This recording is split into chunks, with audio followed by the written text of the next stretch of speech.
Отличная возможность для всех желающих начать карьеру в IT.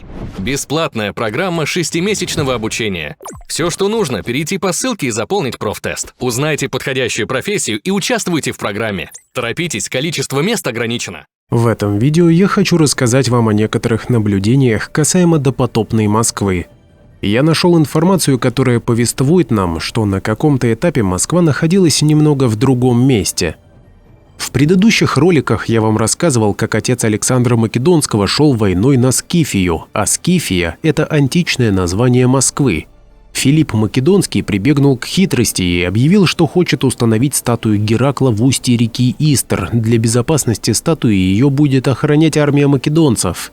Есть две реки с похожим названием – Истр, впадающая в Черное море, и Истра, впадающая в Москву-реку. Моя версия, что Филипп Македонский пошел войной на Скифию, античную Москву. Сильное заявление. Проверять я его, конечно, не буду. Об этом я рассказывал в прошлых видео. Я думаю, что доказательством тому служит текст из послания царя скифов Атея к Филиппу Македонскому, что климат в Скифии неблагоприятный, а почва бесплодна. Такое сочетание бесплодности почвы и неблагоприятного климата характерно для московского региона. Применительно к окрестностям Черного моря такая фраза не актуальна. Была битва македонцев и скифов, в ней погибло по меньшей мере 20 тысяч скифов, а царь Атей погиб в этой битве в возрасте 90 лет. Вот, кстати, монеты с изображением царя Атея. Обратите внимание, что он изображен с натянутой тетивой лука. После битвы тела погибших сжигали и насыпали зольные курганы. Как ни странно, по берегам Истры, близ Москвы-реки, находится около 100 старинных курганов. Почему битва была именно в этом месте? Обычно македонцы осаждали города, которые в те года огораживались крепостными стенами, а тут битва была в чистом поле. Или там было раньше не поле, или скифы вышли из Москвы и дали бой вдали от крепостных стен. Не совсем понятно. Ладно, допустим, многие из вас скажут, что эта история слишком старая и непонятная, и тут автор уж слишком мучает сову. Ты втираешь мне какую-то дичь. Так вот, есть еще одно старинное упоминание, давайте зачитаю. В историческом романе «Петр I» Алексей Толстой описывает последние дни перед последним боем стрельцов, возвращающихся из Азовского похода следующим образом. 4 полка Гундертмарка, Чубарова, Колзакова и Чермнова стояли на сырой низине под стенами Воскресенского монастыря, называемого Новым Иерусалимом. В ночь стрельцы с обозами хотели переправиться через неширокую речку Истру на московскую дорогу. В этом отрывке есть несколько вопросов. Первый. Каким образом стрельцы, возвращающиеся из Южного Азова, оказались именно в этом месте? Показываю карту. По логике, если стрельцы шли из Азова пешком в Москву, они должны были оказаться в районе современных Серпухова, Подольска или Бутова. Но почему-то они оказываются на западе от современной Москвы, примерно между Москвой и Волоколамском. Кто-то скажет, что стрельцы не шли пешком, а перемещались на лодках. Однако и в этом случае они должны были приплыть по Москве-реке непосредственно в центр современной Москвы. Вот, кстати, карта, в которой показывается перемещение войск в направлении Азова, по Москве-реке в Аку, потом в Волгу, Волоком в Дон, а потом в Азов. Фрагмент далее. Весь день в полках спорили, одни хотели прямо ломиться в Москву, другие говорили, что надобно Москву обойти и сесть в Серпухове или в Туле, и оттуда слать гонцов на Дон и в украинные города, звать казаков и стрельцов на помощь. Но дело в том, что если бы стрельцы шли пешком из Азова в Москву, они должны были проходить и Тулу, и Серпухов, но они почему-то прошли их мимо. Второй вопрос. В тексте Толстой неоднократно указывает, что стрельцам надо было переправиться через Истру, чтобы попасть на московскую дорогу, чтобы пойти в Москву. Ребята, начинай переправу.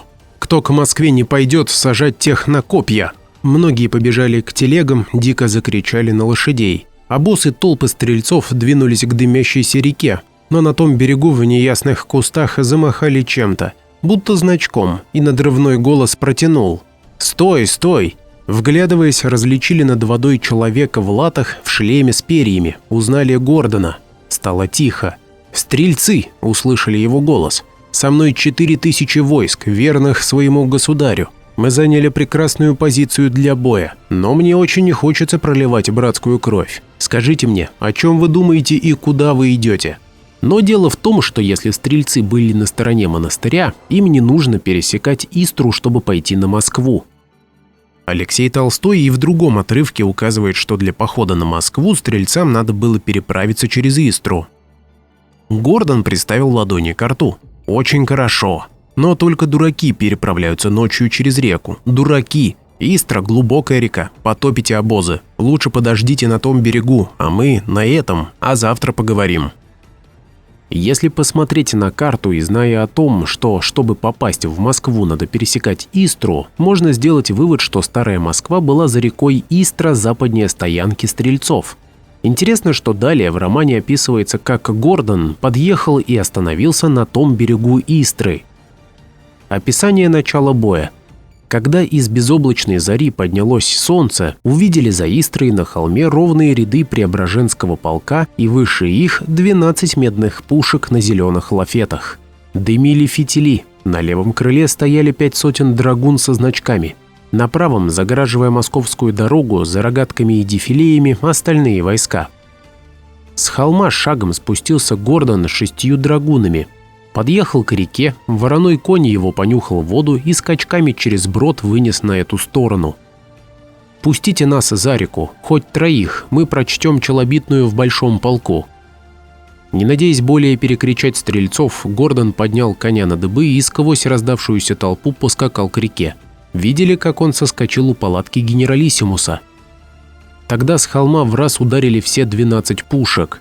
Ядра, шипя, понеслись над обозом и стали рваться у монастырских стен, скидывая вороха земли.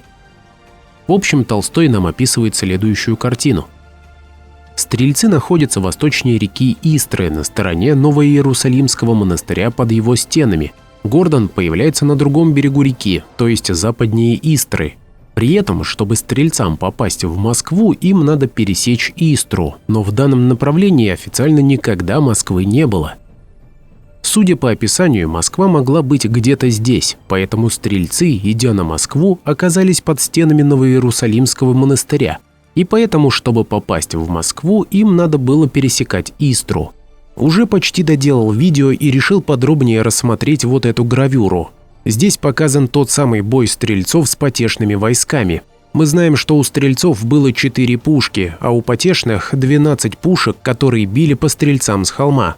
Исходя из этого, стрельцы находятся в нижней части гравюры, а потешные – верхней. Разделяет их река Истра. Как мы знаем, стрельцы были на стороне монастыря. Если посмотреть на эту гравюру, то можно подумать, что монастырь изображен на стороне потешных войск среди холмов. Но и на стороне стрельцов тоже изображен некий комплекс зданий, объединенных стеной. Что-то одно из этого является монастырем. Как мы знаем, стрельцы были под стенами монастыря. А что тогда находится на стороне потешных?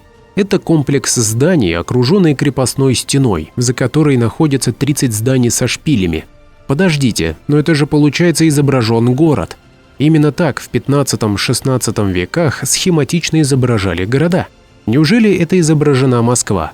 По тексту Толстого выходит, что это и есть Москва, на западе от Воскресенского монастыря за рекой Истра. Но что она делает в этом странном месте? Также я обращаю внимание, что оба комплекса зданий, окруженных стеной, находятся недалеко от реки и практически в прямой видимости. Еще давайте обратим внимание на холмы, изображенные на гравюре. Сравним с современной картой высот. Что-то наподобие многочисленных холмов мы видим в этом лесном массиве. Если действительно Москва находилась в этом месте, то почему мы об этом ничего не знаем? Еще важно добавить, что на месте современной Москвы есть очень старые постройки, а также старинные каменные ванны, аналогичные в Риме, датируют возрастом 2000 лет. То есть и на официальном месте Москвы тоже был древний город. Как версия, что старый город на определенном этапе был по каким-то причинам покинут и был основан новый и относительно небольшой укрепленный город-крепость Скифия Москва в районе Истры. Почему он был покинут и заброшен, и почему от него ничего не осталось на поверхности, тоже непонятно. Кто-то захочет объявить Алексея Толстого фантазером, что он не знал, где находится Москва, и у него не было под рукой карты, когда он писал этот роман. Во-первых, чтобы критиковать известного писателя, дорастите до его уровня. Во-вторых, при написании романа подобного уровня собирается материал, сверяются карты, это делают даже упоротые и сидящие в дурке без галоперидола, по мнению некоторых, альтернативщики. Сейчас это удобнее, есть интернет. Но тогда были карты, и Толстому не составляло труда их взять. Я думаю, что Толстой хотел нам этим что-то сказать, что еще одну Москву, точнее ее руины, надо искать в другом месте. Подытоживая видео, хочу добавить, что некоторые города России по неизвестным причинам были перенесены на новое место. Одним из известных городов является Рязань. Официально старую Рязань сожгли любимые историками татаро-монголы в 1237 году. Вот на карте 1706 года обозначены руины Рязани, которые за 469 лет никто не успел или не смог разобрать. Официально все раньше строили из дерева, и вот уже 469 лет лежат в поле обгоревшие бревна и не сгнивают, и никто их не разбирает на дрова. Современная Рязань – это старый город с названием Переславль-Рязанский. И другие города сохраняли старое название, но выстраивались в другом месте. Такой город, например, Крапивна. Может быть, и античная Москва-Скифия была где-то к западу от современной Москвы, где-то в окрестностях реки Истра. Что на этот счет думают зрители, археологи и историки, прошу высказаться в комментариях. Еще момент, который будет вам интересен. Откуда пошло название Москва? Есть разные версии, однако я вам расскажу еще одну, пожалуй, наиболее убедительную. Помните, наверное, скифского царя Атея, который в возрасте 90 лет погиб в бою с войсками Филиппа Македонского? Так вот, у этого царя была своя монета. Вот так она выглядит. В каталогах называется так: драхма Атея, царь Скифии, 353-347 года до нашей эры. Интересно, что официально скифы, само название «сколотой», древний кочевой ираноязычный народ, существовавший в 8 веке до нашей эры, 4 веке нашей эры. Скифы не имели письменности, но зачем кочевникам монеты и где они их чеканили? Где и как они плавили металл? Вечерами на костре из кизиков? Если у них не было письменности, то как объяснить тексты на монетах? Можно почитать, где эти монеты находят. Скорее всего, на юге. На севере не находят по той причине, что эпоха белокаменной Москвы Ивана Грозного находится на огромной глубине. Вот известный музей археологии в Москве. Ни один копатель на такой глубине не найдет монеты. Так вот, к чему я это все? Помните, в начале я обратил ваше внимание на натянутый лук на монете? Вот что пишет на этот счет первый альтернативщик Николай Морозов. Мшка. Греческое и славянское «мосох», откуда народ «мосхи», что значит «натягивающие лук». Средневековые еврейские ученые называют так и Россию. Часто даже пишут «Раш-Мшка», то есть «Русь-Москов». Что касается хронологии, по моей версии, война с македонцами была от нескольких десятков лет до нескольких столетий до Ивана Грозного, но не тысячелетия, как говорят официально. Почему я показывал вам идентичный головной убор Ивана Грозного и Александра Македонского, а также множество картин и парсун в 17, 18, 19 веке, посвященных Александру Македонскому? То есть была примерно такая хронология. Произошел мощный античный потоп, стерший прежние города. Люди выживали в горах. Хорошо описана история скифов в Крыму и македонцев на Балканах. Когда земля стала подсыхать, скифы ушли на север и основали новую столицу – Скифию. Это время известно войнами македонцев со скифами и поход Александра Македонского в Индию. Как мы знаем, историю России писала церковь, поэтому церковь отодвинула события античности на тысячелетия. Вместо античности нам придумали холодный климат, лапти, войны и про себя не забыли, естественно. Как подытожим это видео? Войска Филиппа Македонского идут куда-то в район Истры. В эту же область пришли стрельцы, возвращаясь из Азовского похода. На мой взгляд, что-то в этом есть, что говорит о том, что античная Москва-Скифия была немного в другом месте, о чем рассказал вам в этом видео.